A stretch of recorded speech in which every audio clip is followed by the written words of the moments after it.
Guys, कैसे हैं आप लोग। होपफुली आप लोग बिल्कुल ठीक होंगे। और आज का टॉपिक है effects of transaction on accounting equation. हमें बहुत सारी ट्रांजैक्शंस दी हुई हैं कि यार यहाँ से पैसे आए, यहाँ से पैसे गए। हमें देखना है कि उसका इम्पैक्ट, उसका असर अकाउंटिंग इक्वेशन पे क्या है। पर शुरू करने से पहले I want to give a huge shout out to Maria. Thank you so much for your comment. I truly appreciate it. अगर आप चाहते हैं कि मैं आप लोगों को शाउट आउट दूँ तो make sure to comment below. And now let's get started. Hey guys, so मेरा नाम है pray and this is Schooling Ruling. यहाँ पे हम बात करते हैं बिजनेस की, इकोनॉमिक्स की और बाकी पढ़ाई शढ़ाई की बातों की। तो अगर आप चाहते हैं कि आप YouTube के सबसे होशियार और अक्लमंद ग्रुप का हिस्सा बने तो make sure to subscribe. मैं आप लोगों के लिए पढ़ाई शढ़ाई लाती रहूँगी। अच्छा, इस वीडियो से पहले मैं कहूँगी कि आप अकाउंटिंग इक्वेशन की वीडियो ज़रूर देखें। उसमें मैंने सब कुछ एक्सप्लेन किया हुआ है। अगर आपने वो देख ली तो आपके लिए ये वाली देखना और समझना ज़्यादा इजी होगा। तो इसमें हम क्या कर रहे हैं और क्यों कर रहे हैं, हम ये इसलिए कर रहे हैं ताकि हमें पता चले कि यार हर ट्रांजैक्शन का अकाउंटिंग इक्वेशन पे क्या असर होता है। उसके साथ साथ ये आपको एक रॉ पिक्चर देता है बैलेंस शीट की। ठीक है, आपकी बैलेंस शीट इसी अकाउंटिंग इक्वेशन से बनी हुई है। Assets is equal to capital plus liabilities. Balance sheet यही होती है। एक साइड पे आप एसेट्स लिखते हैं, एक साइड पे कैपिटल प्लस लाइबिलिटीज़ लिखते हैं और उनको इक्वल रखना होता है। रखना क्या, उनको इक्वल ही होना होता है। ऑलराइट, अगर आपने बैलेंस शीट का कोई क्वेश्चन किया है या उसके बारे में सुना है तो this is the basic format of balance sheet. तो अगर आप ये वाला टॉपिक सही से समझ जाते हैं तो इट्स वेरी लाइकली कि आपको कन्फ्यूजन नहीं होगी जब आप बैलेंस शीट का क्वेश्चन करेंगे या बैलेंस शीट के टॉपिक पे जाएंगे। ऑलराइट, सबसे पहली ट्रांजैक्शन है स्टार्टिंग द बिजनेस। जब भी आपको इसके क्वेश्चंस दिखेंगे ये चीज़ आपको सबसे पहले दिखेगी कि वो कहेगा यार इस बंदे ने इस बिज़नेस में इतने पैसे डाले। ठीक है, अब उसका असर अकाउंटिंग इक्वेशन पे क्या है देखो। सही है भाई, ABC invest 60,000 of his money in his startup. क्या है, ABC ने कितने पैसे 60,000 अपने स्टार्टअप में डाले, $60,000। अब इसका अकाउंटिंग इक्वेशन पे हमें देखना है असर क्या है। अकाउंटिंग इक्वेशन क्या है, assets is equal to capital plus liabilities. Capital हमारा कितना आ गया 60,000। और याद है हमने कहा था कि यार सबसे पहले आपके बिजनेस में आपके जो पैसे आते हैं वो ओनर ही डालता है। ये अकाउंटिंग इक्वेशन वाली बात आ गई। तो अगर वो ओनर ही डालता है तो यानी हमारे एसेट्स हमारी ओनर के रिसोर्सेज जितने ही होंगे। बिजनेस के resources equals to owners resources. तो क्या है, capital is equal to assets. Alright, तो 60,000 कैपिटल है, 60,000 एसेट्स हैं। ये हमारी सबसे पहली ट्रांजैक्शन है। और इसका इम्पैक्ट क्या आया, कैपिटल इंक्रीज़ हो गया, उसके साथ साथ एसेट भी इंक्रीज़ हो गए। कैश डाला तो एसेट्स में कैश आ गया और कैपिटल आपने कैश डाला है, यू नो दिस। नेक्स्ट आया है कि आपने परचेज किया land. Good question. ABC purchase the land for 40,000 for his office. $40,000 का आपने लैंड परचेज किया। आपकी अकाउंटिंग इक्वेशन आ गई। अब देखो एसेट्स क्या होते हैं, जो चीज़ें बिजनेस के पास हों। पहले बिजनेस के पास 60,000 कैश था। अब उस 60,000 में से 40,000 आपने लैंड के लिए दे दिए। तो अब आपके पास एसेट्स तो 60,000 ही रहेंगे, पर दो पोर्शन आ जाएंगे कि कैश हमारे पास है 20,000 और लैंड है 40,000। ठीक है, कैपिटल पे कोई इम्पैक्ट नहीं आएगा क्योंकि यार कैपिटल तो सेम है।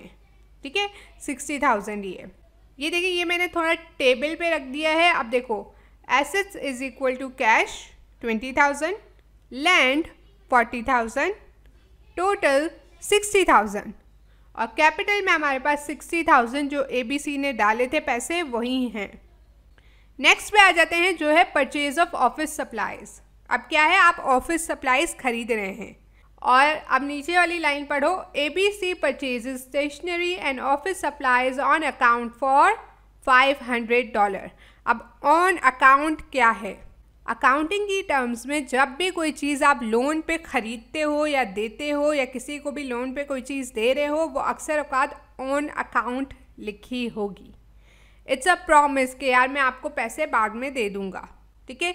जहाँ ऑन अकाउंट आ जाए आप समझ जाओ ये हमारी लायबिलिटी है। ऑलराइट, तो अब आप क्या करोगे, आपने ये चीज़ें परचेज़ की हैं तो ये पेएबल है, आपको देने हैं। ये आपके ऊपर लायबिलिटी है, किसी और पे नहीं। आपको ये अमाउंट देनी है। ये आपने ली क्यों ये लायबिलिटी, आपके पास स्टेशनरी और ऑफिस सप्लाईज आई, कितने की, $500 की। तो एसेट्स में आ गया, आपने देखा ऑफिस सप्लाईज $500, और लायबिलिटीज़ में आ गया आपके अकाउंट्स पेएबल, कितने हैं, $500। अब $500 हमारे टोटल को चेंज कर दिया $60,500। अंडरस्टैंड इट, क्योंकि अब वहाँ लायबिलिटीज़ बढ़ी, यहाँ पे हमारे पास एसेट्स बढ़े। जब भी लायबिलिटी और कैपिटल हमारा बढ़ेगा हमारे पास एसेट्स आएंगे, चाहे वो कैश में हो, चाहे वो रिसोर्सेज में हो, चाहे वो रॉ मटेरियल में हो, चाहे वो बिल्डिंग में हो, चाहे वो सप्लाईज में हो, आपके एसेट्स बढ़ेंगे। आई होप आपको समझ आ रहा है। इफ आ रहा है तो make sure to give this video a thumbs up. Next पे चलते हैं earning of revenue. ABC earned service revenue of $5,500 by providing accounting services to his clients. The amount was paid in cash. Cash में आपके पास पैसे आए, कितने पैसे आए, $5,500। एसेट्स में हमने क्या किया, कैश को इंक्रीज किया, क्यों, क्योंकि हमारे पास पैसे आए $5,500। कैपिटल को अब इंक्रीज किया, अब ये कैपिटल में चले गए, ठीक है। अब ये रेवेन्यू है, ये रेवेन्यू किसने अर्न किया है, ओनर ने अर्न किया, ये लायबिलिटी नहीं है, ये रेवेन्यू है। तो ये रेवेन्यू कैपिटल में आएगा $5,500। एसेट्स में कैश आ गया $5,500, टोटल चेंज हो गए 66,000, दोनों जगह इक्वल हैं, राइट। अच्छा, अब अकाउंटिंग इक्वेशन में क्या होता है, जो बैलेंस शीट में भी होता है, अगर एक चीज़ एक जगह बढ़ेगी दूसरी जगह भी बढ़ेगी, एक चीज़ एक जगह घटेगी तो दूसरी जगह भी घटेगी। अब आपको ये देखना है कि यार ये जो कम हो रहा है, ये बढ़ रहा है, ये किस तरीके से हो रहा है, किस नाम से हो रहा है, किस चीज़ से हो रहा है। अब कैश बढ़ा तो क्यों बढ़ा, क्योंकि हमारे पास रेवेन्यू आया, ये हमें कैपिटल में दिख रहा है। तो ये आपकी हो गई फोर्थ ट्रांजैक्शन। अच्छा, अगर आपके पास कोई भी क्वेश्चन है, हो सकता है मैं थोड़ा स्पीड से जा रही हूँ, हो सकता है आपको नहीं समझ आ रहा हो, तो do let me know in the comments below, as well as you can connect with me on Instagram. Next है फिफ्थ ट्रांजैक्शन, जो कि है earning of revenue on account. पहले हमने पेएबल की एक ट्रांजैक्शन की थी, आपको याद होगी। अब हम रिसीवेबल की कर रहे हैं। रिसीवेबल वो होता है जो हमें कोई पैसे देगा, हमसे कोई चीज़ लेके गया है और हमें उसके बाद में वो पेमेंट करेगा। पेएबल वो होता है जो हमने किसी से कोई चीज़ ली है और हमें उसके पैसे देने हैं, वो पेमेंट हमें करनी है। अकाउंट्स पेएबल और अकाउंट्स रिसीवेबल किसी और को हमें पेमेंट करनी है, हमें वो रिसीव होंगे। पेएबल हम वो पे करेंगे, alright. ABC earned service revenue of $3,000 with a promise to be paid within a month. अब देखो, इस मंथ की कोई ऐसा वैल्यू नहीं है, ठीक है। अक्सर औकात आपको देखना होगा कि कौन सी ट्रांजैक्शन का इम्पैक्ट होगा, कौन सी का नहीं होगा, कौन सी एक्स्ट्रा है। अब अकाउंटिंग इक्वेशन में हम कहीं भी नहीं लिखते कि यार ये पैसे कब तक आएंगे, ये पैसे हम कब तक देंगे, ये चीज़ कब तक यूज़ होगी। हम सिर्फ ये देखते हैं कितनी चीज़ें आईं, कितनी चीज़ें गईं, कितने पैसे आए, कितने पैसे गए, ऑलराइट। सो मंथ एक्स्ट्रा इन्फॉर्मेशन है, डजेंट मैटर। आपको सिर्फ इतना देखना है कि अकाउंट रिसीवेबल है। अकाउंट रिसीवेबल आपका एसेट है, ठीक है, क्योंकि वो पैसे आपके पास आएंगे। अच्छा, एक और चीज़ देखते जाओ, इस टेबल में मैं जो हम पहले ऐड कर रहे हैं चीज़ें, उनको फाइनल टोटल करके हम आगे काम कर रहे हैं। डू रिमेंबर दैट, ठीक है। और अगर आपको और क्वेश्चंस चाहिए तो वो डिस्क्रिप्शन बॉक्स में लिंक्ड हैं, जिसमें काफ़ी सारे क्वेश्चंस हैं, 8 क्वेश्चंस है टोटल अकाउंटिंग इक्वेशन के हवाले से। अगर आप वो कर लेते हैं तो इट्स वेरी लाइकली कि आपकी अच्छी खासी प्रैक्टिस हो जाएगी। Do get it, do check it, it will be linked in the description box. तो क्या है, अकाउंट रिसीवेबल 3000 हमने एसेट्स में डाल दिए, देख रहे हैं ये हाईलाइटेड है। Okay, account receivable 3000। अब वो अकाउंट रिसीवेबल है, आपकी अर्निंग है, वो अर्निंग दोबारा कहाँ जाएगी, कैपिटल में, रेवेन्यू। दूसरी साइड पे वो कहाँ इंक्रीज होगी, कैपिटल में।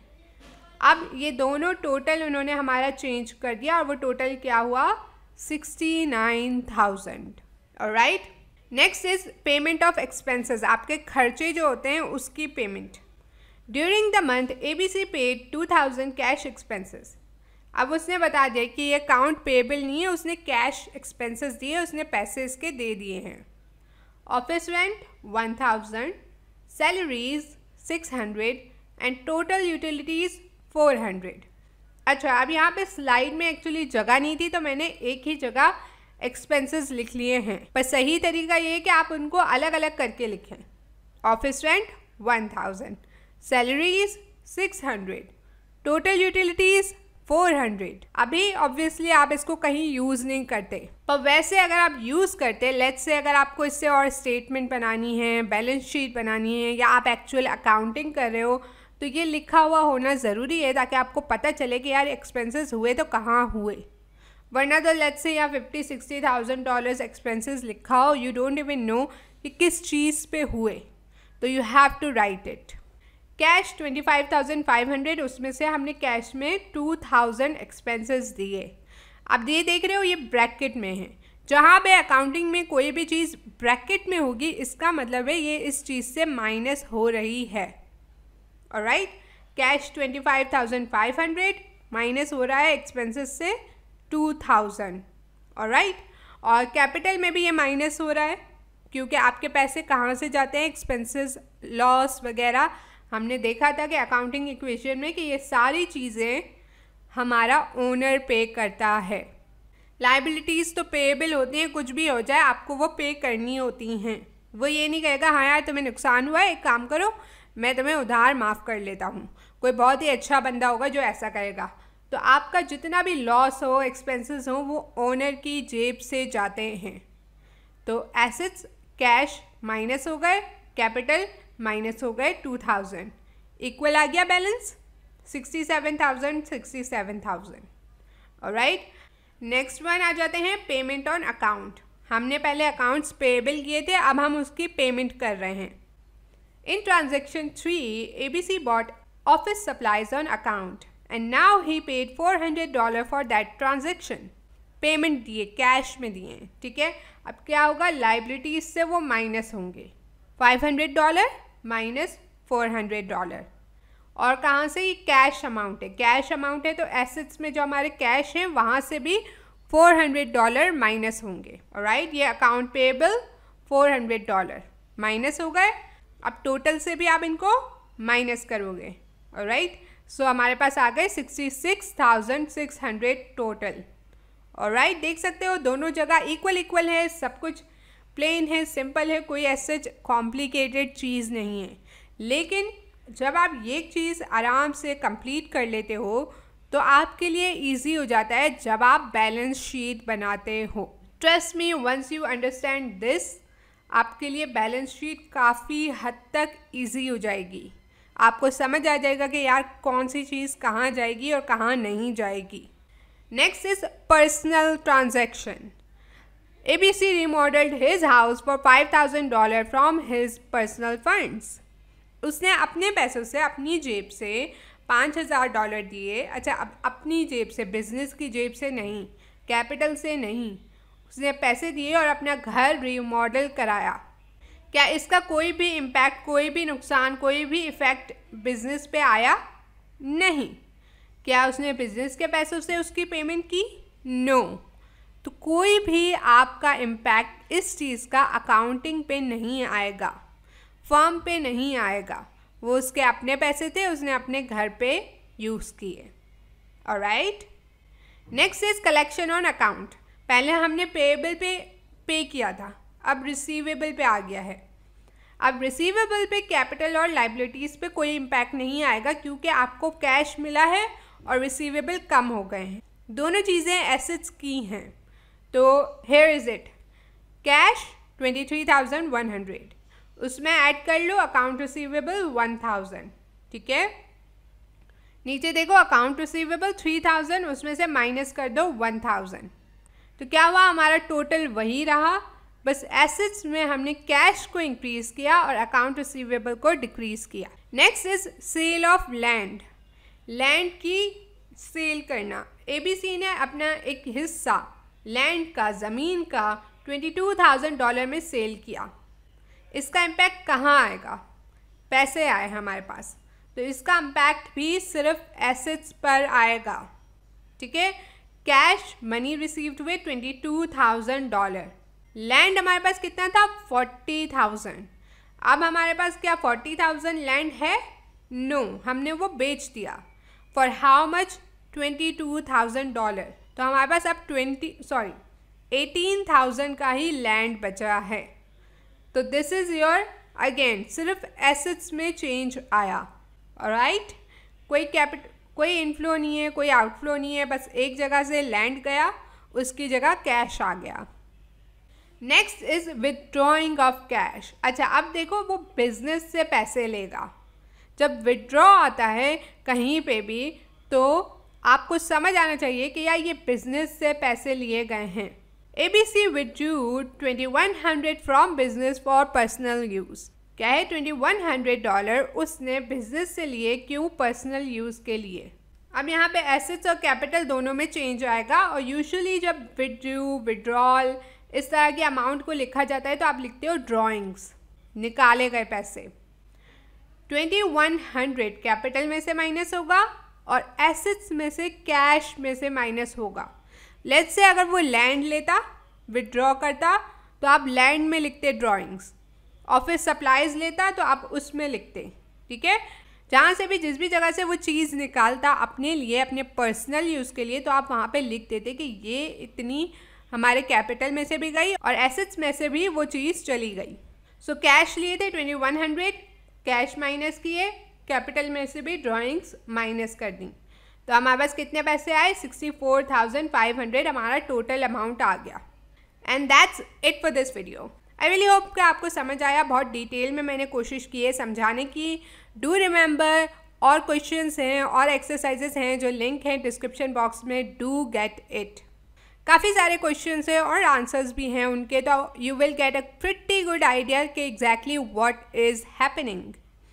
And that's it for this video. I really hope आपको अच्छी लगी। इफ लगी तो make sure to give this video thumbs up, do subscribe and share, and I will see you guys in my next video. Bye guys.